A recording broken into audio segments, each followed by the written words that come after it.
In this video, learn how two traders work together to build a clear, repeatable, and highly profitable stock trade. Hi, I'm Mike Bellafiore, co-founder of SMB Capital, and we're a proprietary trading firm located in Midtown Manhattan. And I'm also the author of the trading classic, One Good Trade, and the Playbook. Click our subscribe button so you don't miss any of the videos that we're producing for you in the trading community. See how two savvy SMB interns together break down clearly, concisely, and in detail a trade very much worth adding to your trading playbook. Let's get to work. So today we're going to be going over a backside short that Tristan and I took in the low flow SINT on Monday. It's similar to one that we took in VWAP on Friday. And this is a trade that we think has a ton of edge and is repeatable. It also fits our trading personalities and styles really well. So we're focusing on identifying and internalizing the specific variables which indicate the opportunity here in order to find and take more advantage of these opportunities. Yeah, so to just go into like the bigger picture of small caps, we really like to see like the whole environment, what we're getting into, because small caps tend to move like collectively. So in the previous months, we've seen like an influx of volume and activity in the small cap realm. And like a lot of this can be like attributed to all the newly at home people opening accounts and really trying to get into trading as an extra avenue of income. And so there's been a lot of names above 100% with a lot of volume, 100 million shares traded on the day, which is a large increase to what we usually see. And so with such a strict amount of supply with names, some of the names have less than 1 million shares float. This really has a greater influence on how they can squeeze prices high. So one reason that we really like to look at this is for the main reason being the low demand. So shares are limited, and this leads to the conclusion of not wanting to exhaust yourself early to fight trend if you are trying to, if you do have a short bias on any of these names. Second point to this is knowing who the market participants are that you are playing against. So really knowing who's on the other side of the trade, and with them having minimal experience and a tendency to chase, whenever they do find themselves off sides or underwater in their positions, it really gives a greater extension to the downside. Yeah, I really liked what you said about, Jack, what you said about finding particular setups that fit your niche. And so yesterday we had a huge milestone at the firm, swang past 10 million in net trading profits for the year. It's June. This is an enormous accomplishment. And, you know, I share that with you guys.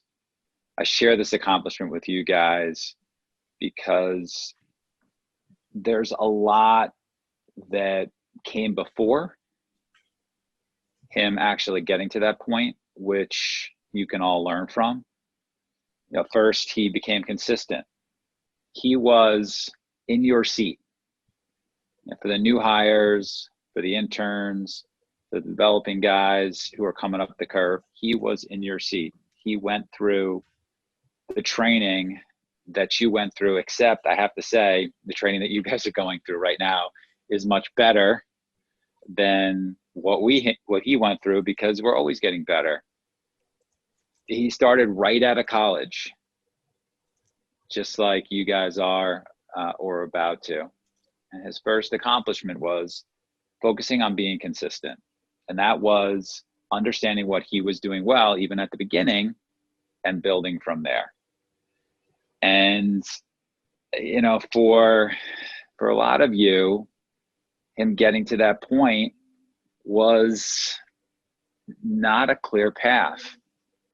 There were some obstacles in his way. It wasn't just a beautiful uptrending P&L line to success. There were some roadblocks, there were some underperformance, there were some times where he struggled. And so this remarkable trader, who is now where he's at, went through those periods of doubt and roadblocks, which you guys are going through, will go through, will experience throughout your progress. And he really tapped into the resources at the firm. He does a great job utilizing Dr. Steenbarger. One of the famous quotes from Dr. Steenbarger during a mentoring session with Swang, who was experiencing his first drawdown, was Dr. Steenbarger saying to him, don't let your swing trading get in the way of your swang trading, or said another way, stick to your unique strengths, Swang, which are world class. And as Swang got bigger, he had to lean on Carlton for support and risk management help. No one at the firm G-chats me more about their trading at the firm than Swang, constantly hitting me up for that. And he's still getting better. There's still very identifiable trades that I G-chat with him about daily that he can get better with, that we're talking about how he can get better at, that he would acknowledge he can get better at. And so for you guys, I certainly hope that it inspires you to think about, hey, what's the next level that I can hit in my trading? You shouldn't be thinking about 10 million net in trading profits right yet. You should be thinking about, and that's not how he got there. He got there step by step, goal by goal, new level by new level, planning actively, intensively, working on specific things to get there. And so you've got a guy at your firm who sat in your seat, who had actually less resources than you guys have. And he is where he is now. What are you going to do next? What's that next thing that you can do to get a little better in your trading? And I would just submit that one of the things that he did particularly well at the beginning was understanding his strengths, archiving them like you guys are doing right now, just like you're doing right now, internalizing those trades, reviewing those trades, understanding why they work for you, and then planning how you can build from these particular trades. Super important. So moving on to the Intraday Fundamentals, SINT stands for SINT Technologies. They're in healthcare and medical devices. Their business is they make wound dressings, knees, hips, and spine. And they're the only FDA registered producer of certified silicon nitride medical devices in the world. What was causing the gap up and attention on Monday was a press release of a laboratory study in which they found that the SARS-CoV-2 virus, which is related to COVID-19 and the pandemic that we're in right now, was inactivated when it was exposed to their sintered silicon nitride powder. And the company announced that they expected to share additional data soon once their findings are published. So this news catalyst, caused a gap up of over 300% at its peak in the pre-market and ended up bringing our vol to over 300 on the day, which meant that the stock was very in play and it had a lot of participants and real order flow for us to take advantage of. If you want to learn 3 real-world setups that our traders use, including the simple setup that we teach all of our new traders and the setup that turned one of our traders into a 7-figure big money earner, check out the free webinar that we're currently running. Just go ahead and click the link that should be appearing right now at the top right-hand corner of your screen. That's going to open up this free registration page in the new window. So don't worry, you're not going to lose this video. You're going to learn more in a couple of hours from this trading workshop than from years of online education. Yeah, so whenever we see something that's this in play and it is also a small cap, we really like to get a sense of character for the stock, because a lot of these low floats tend to have the same characteristics from past moves to now. And so whenever we do this, we really look to see like how it performed on its last gap ups and what kind of company financially it is. So on the last 17 gaps above 20%, it's closed below the open 94% of the time. And so that's around 16 occurrences. And on those 16 occurrences that it has closed below the open, it's closed down approximately 20%. And then digging through the filings a little bit, the company had 6 months of cash left remaining, and they did have a ATM available to sell shares. And they have filed numerous offerings in the past, and this is one of their main sources of income. And so this is like really important to see what kind of company it is and if they made dilute shares on this run up. And actually they did file a new ATM the very next day in pre-market. Hey guys, how'd you do this study that the last 17 gaps above 20% close below 94% of the time? It's something that I've tracked by hand through the past 2 years, but also there was another intern who also had the same statistics over the last 17 gaps. So I'd highly encourage you to continue doing more studies like that. Yes, and this is like something that really helped us form a direction for trend once we saw a change in character on the stock. Yeah, that's excellent work.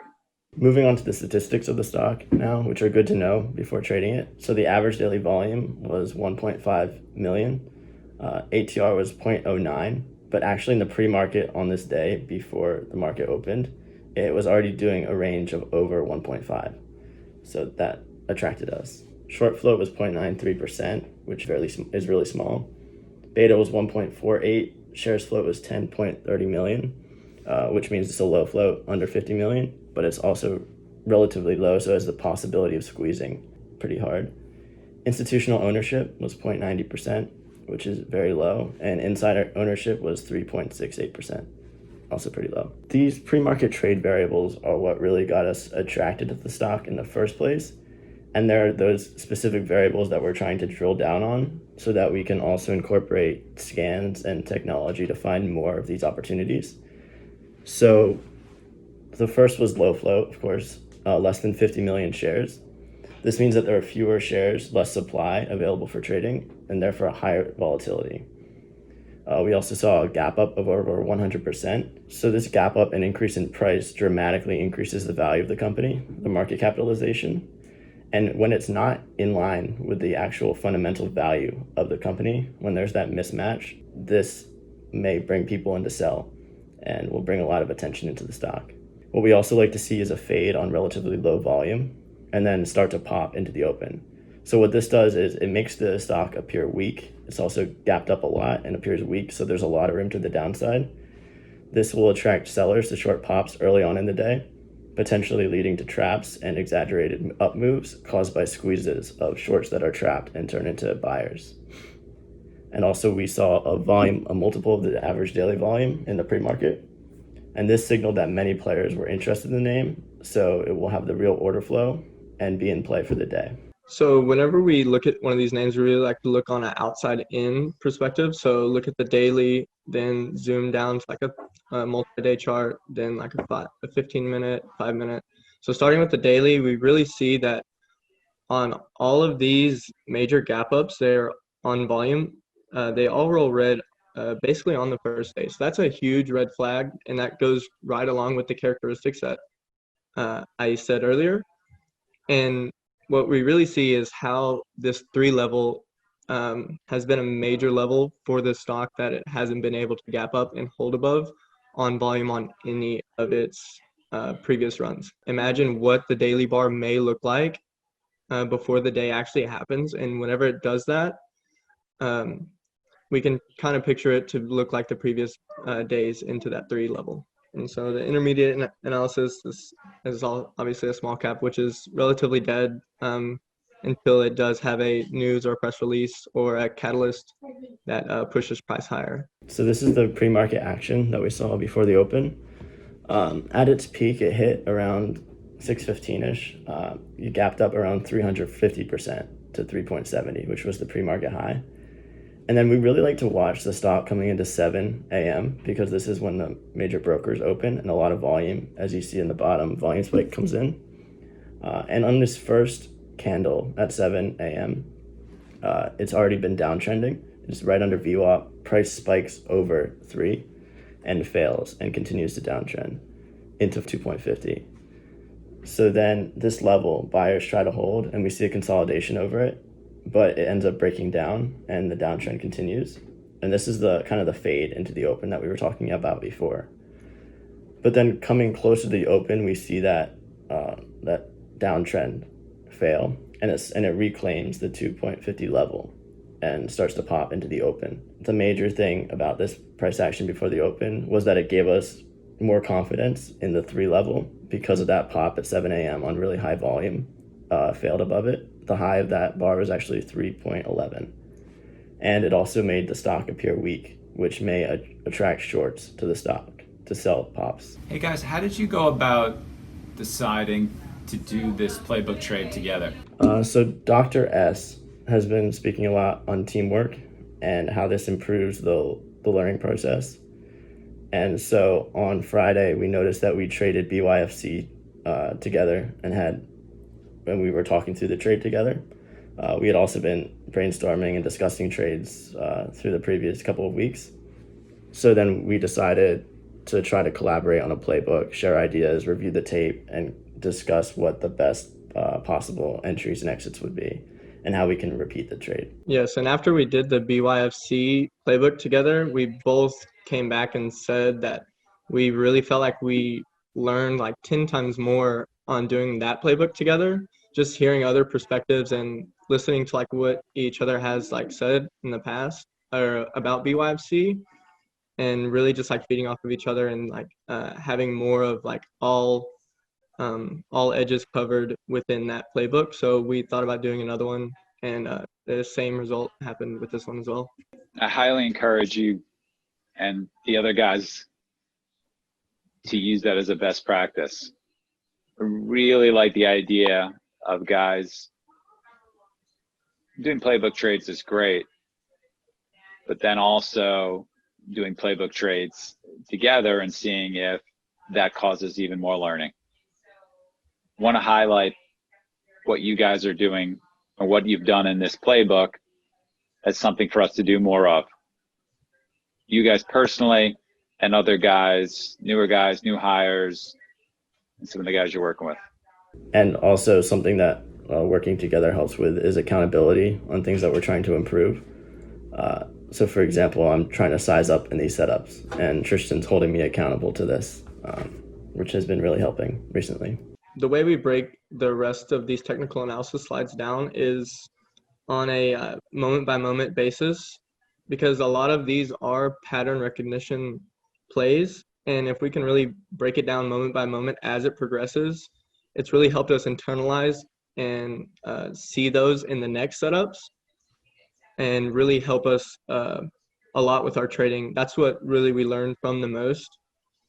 And so off the open, it gave like a very quick spike up into 290, and it was immediately met by a lot of sellers on high volume, and it was soaked and immediately blinked back down to 270 really fast and really showed a lot of weakness on the open. So after that,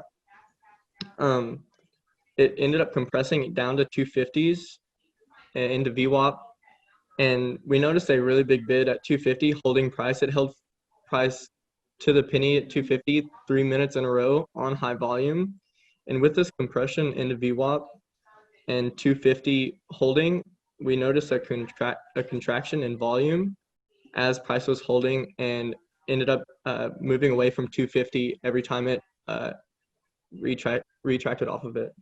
So once it held 250 after the initial weakness that it showed on the open, we believe that a lot of shorts saw that weakness on the open and started shorting pops as it started compressing down to 250. And as soon as it gave any extension to the upside, stops were triggered by a lot of shorts coming in and a lot of buying coming in off of the 290 high day break. And so on this move into $3, there was a large wick on 3 million shares of volume, which is a ton of volume per minute. And there was clear selling and soaking on the tape, which produced this large wick to the upside, which we noted in voice together that we really saw how much volume came in, and it wasn't able to push and sustain price above that previous 290 high. So I really like what you guys are doing here. You're thinking about what the other market participants are doing, how they're set up, how they're reacting. This is different from what lots of people do mistakenly, which is they try and predict how people should react, how the stock should react. What you guys are doing is much more advanced, much better for the active trader, much better for you at the beginning of your career to develop consistency, which is you're not playing that game. You're playing the game of, hey, what are people thinking on the other side of the trade? How are people reacting and why are they reacting? And then how can that help me if I understand that? Highly encourage both of you and others to continue thinking that way. There's real edge in you figuring out what the other market participants are doing and how you can take advantage of that. Something that I noticed while watching this also was that Shark scalped this to the long side when we noticed that the shorts were being trapped and stopped out. So that's also important to note. Yes, that's also important to note. What are great traders doing in the stocks that I'm trading? Yeah. Key point. So then after this high volume test failed with clear selling on the tape, price came down to the 21 EMA, which we like to use for trend following and kind of as a line in the sand to get a feel for the overall sentiment and positioning of the players. So it comes in and it holds the 21 EMA to the penny almost, and it bounces right off of it. And so our thesis is that this bounce is likely fueled by the shorts that were stuck in that opening range that are trying to get out as close to break even as possible. So they held the trade into that 3 level. They were down a lot. Now they're down less and they want to get out as close to break even. The following push into 3 on the tape, we see the same soaking sellers as the first push. And this also begins to show signs of weakness. The major thing that we noticed was price not being able to hold above the previous high. And also on the tape, there was a very clear seller at 310 who was absorbing all the buying pressure and holding the stock down before the failure. So then again, we come into the 21 EMA and we bounce and get back above 3. But once we're back above, the same changing character shows up from strong to weak and is not able to sustain price at these high levels. This also causes a lower high on the price chart, which is another sign of weakness. And we also notice on the tape that the 310 seller steps down to 305 and continues absorbing there with the same characteristics as before. To follow up what Jack said, the 310 seller stepping down to 305, that was one of the really large changing characters that we saw during this trade. And so once that happened, we're really all eyes on this 21 EMA that is held twice on the up move. And now that seller's stepping down and we're going to start compressing into that level. So that's really going to be the next changing character that we're really looking for. So price breaks down this 21 EMA for the first time as it's held the entire way up. And this shows like a short-term trend reversal as this is what we're looking for. And we're coming down into VWAP now, which held on the open as well. So once all the early shorts, which were stuck whenever 250 couldn't break, now stopped out on all the wicks and all the volume done above $3, and all longs expecting further upside continuation are the only ones left in. So with longs being the only one left in, there's nobody else to buy at higher prices, and those participants eventually turn into sellers as soon as 280 is broken down, or the 21 is broken down, and they start a chain reaction of selling immediately. Hey Jack, this is the moment when you want to be aggressive. You mentioned Tristan was holding you accountable for sizing. When you see this change of character, when you can identify specifically how you are characterizing a change of character, you're really seeing it. You're seeing it. And before that, your thesis was, hey, maybe this is up too much. And it is too much. Now you can make an A+ trade. Now is time to be aggressive. Now is the time where it's risky, to have too little risk on. Now's the time for you to be asking your accountability buddy to hold you accountable. Definitely. This was the moment that the major change in character occurred, and we saw that downside come in. So after this big flush under VWAP, the stock doesn't bounce at all. It gets under and it can't reclaim, and this is a big sign of weakness.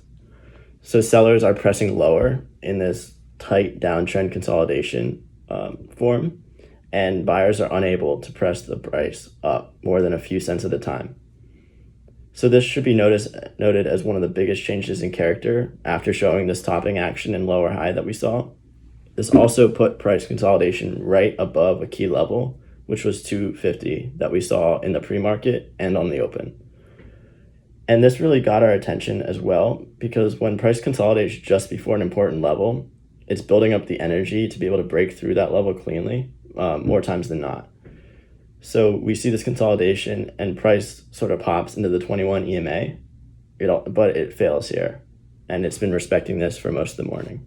So after continuing this bounce and failing at the 21 EMA, price ends up going straight through 250 when buyers end up pulling the bids.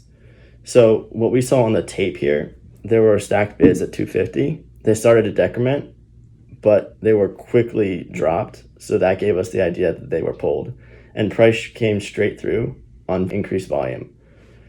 So now at this point, all the longs from the opening consolidation that are likely risking 250 are underwater. So we see an acceleration of price as the stops are triggered beneath this breakdown, and price drives away, which is what we like to see. Once the large imbalance of shorts versus longs was sorted out on the price discovery, longs found themselves underwater for the rest of the day. And we can use VWAP as like a quick barometer to like kind of judge how the stock is relatively weak or strong, just at a quick glance. And we can see how weak this really is from how extended it gets from VWAP to the downside.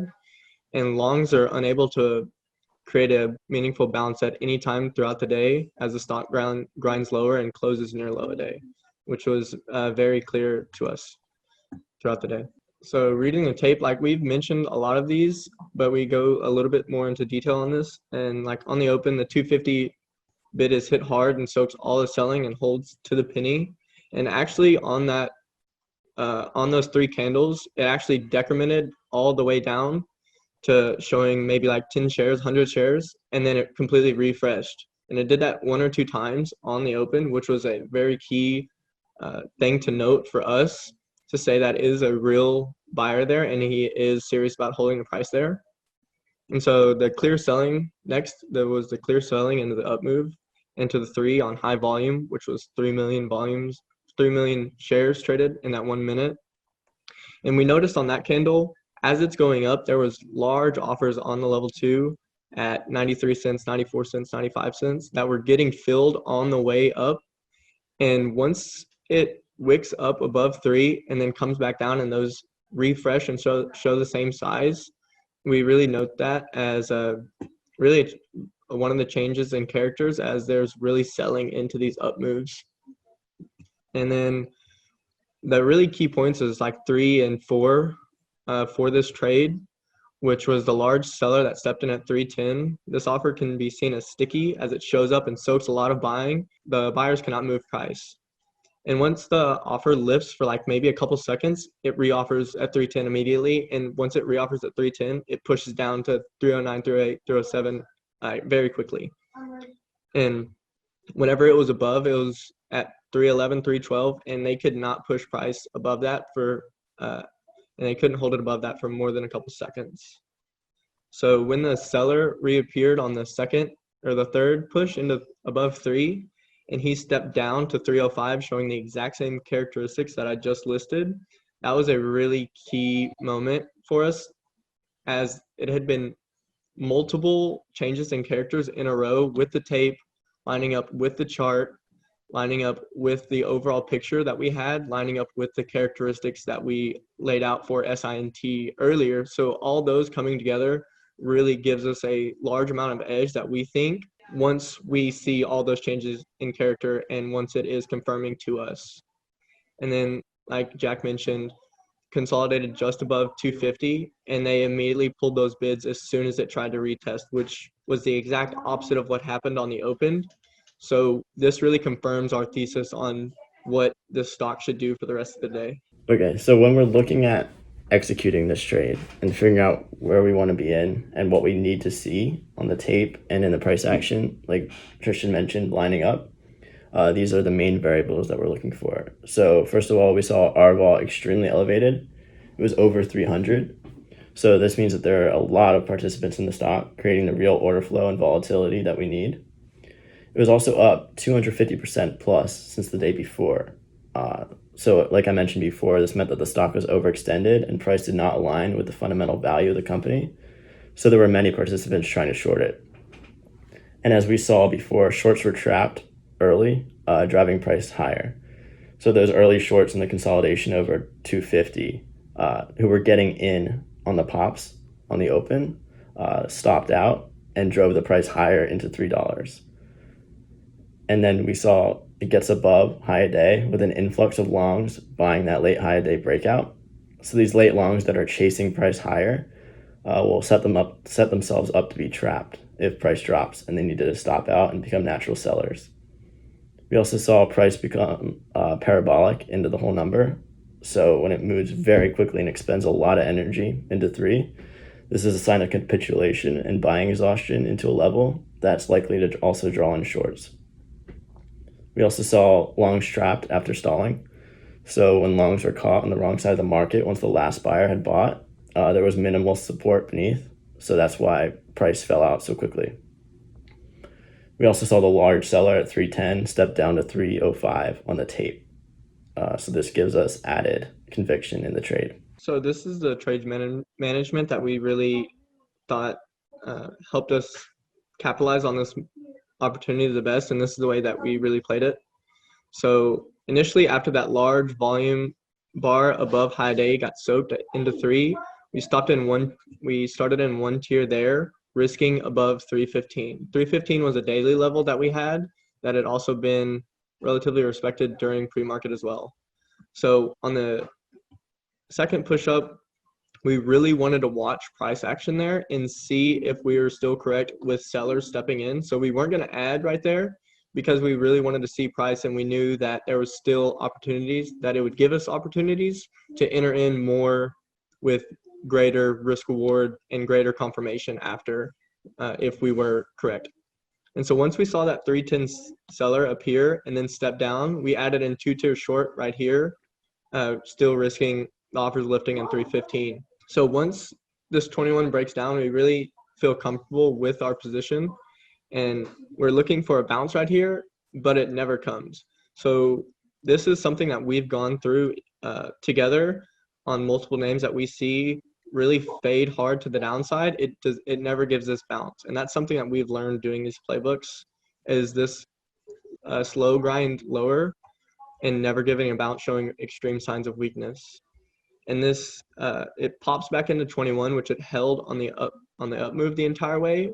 We're adding another tier short there, as we had spoken to many of junior traders who did trade this and asking them for their input and advice on how they traded it, what they saw were the best entries, and this was also one of them that they had mentioned was a high risk reward probability entry as well. So once we get that second down move, we're going to take off one tier into strong downside momentum, as we like to cover risk, and we hold the rest for a trade to hold as our core. So we hold 3 tiers short until a clear change in character. Like we said, we can use VWAP as a barometer to judge how strong or weak a stock is, and with how extended it is away from VWAP, we feel like it's extremely weak, and we feel like we have a good gauge of character on the stock. And noting the change the characteristics on the stock, whenever it does close below the open, it's usually around 20%, and I believe this one closed around like 25% down from the open, if I'm not mistaken. But we really never saw a clear change in character because we were watching how high the volume was, selling volume versus buying volume on each of the breakdowns, which shows there's still clear selling in the stock, and there's still buyers still can't push price as much as they want. So then we take off the rest of our size whenever 190 can't break down for a second time right before the close. And this is our trade review.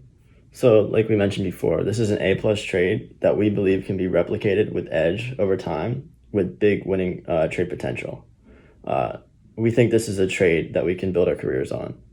So this trade begins with seeing a change in character on the tape, followed by a clear chart setup with technical guidelines, confirmed by a large volume breakdown the first time the price is not able to sustain that parabolic push up into 3.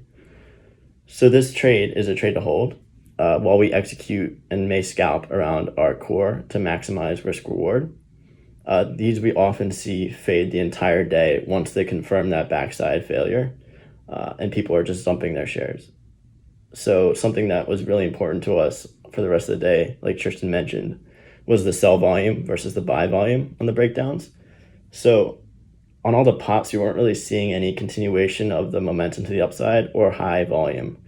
And on the downside, it was kind of the opposite. We were seeing more volume come in and it was continuing to drop price. Once we got this initial high volume breakdown and kind of backside confirmation, we really need the stock to prove to us that it's going to reverse in order to get out, because we want to capture the real move and the entire move. Another thing we were thinking about for this trade and other ones we've seen was that at SMB, the traders are really good at catching the backside of these trades, but we also want to capitalize on the front side, sort of like I mentioned Shark did on that initial pop.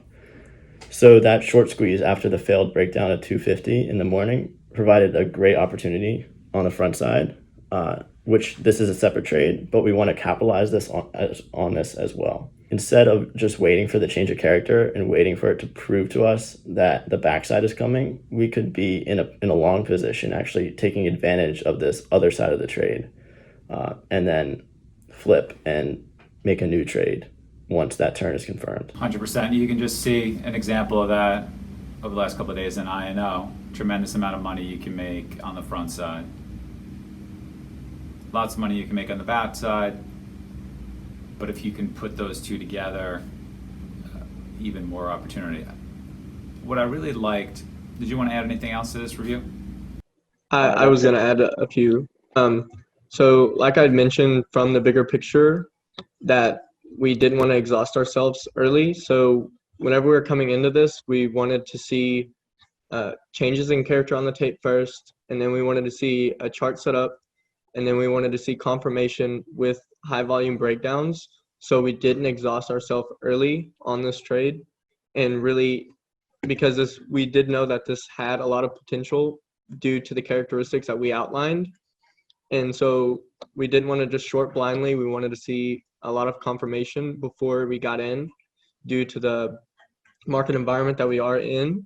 But once we felt like once we did see that confirmation, that we did have a lot of edge in this trade, and that's why we want to think we can replicate it over time. Great. Really liked how you did a historical analysis, which you mentioned at the start. I would encourage you to do more of that and see what the odds are for a continuation or reversal. Do more of that. Love to see you guys actually make that into a separate playbook trade, as a matter of fact. Really like how you guys did this together. Encourage you to keep doing that. Encourage other guys in the group to replicate this. Really liked how you waited to see the change in character to hit it hard. That's where you want to be aggressive.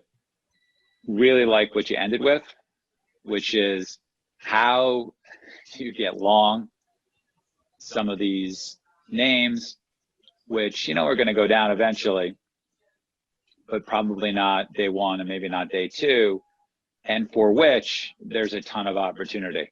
Hey, go ahead and click our subscribe button so you don't miss any of the videos they're producing for you in the trading community. And please take the time to add your feedback in the comment section for what videos you'd like for us to produce next and what you found helpful from this video. From all of us at SMB, train and trade well.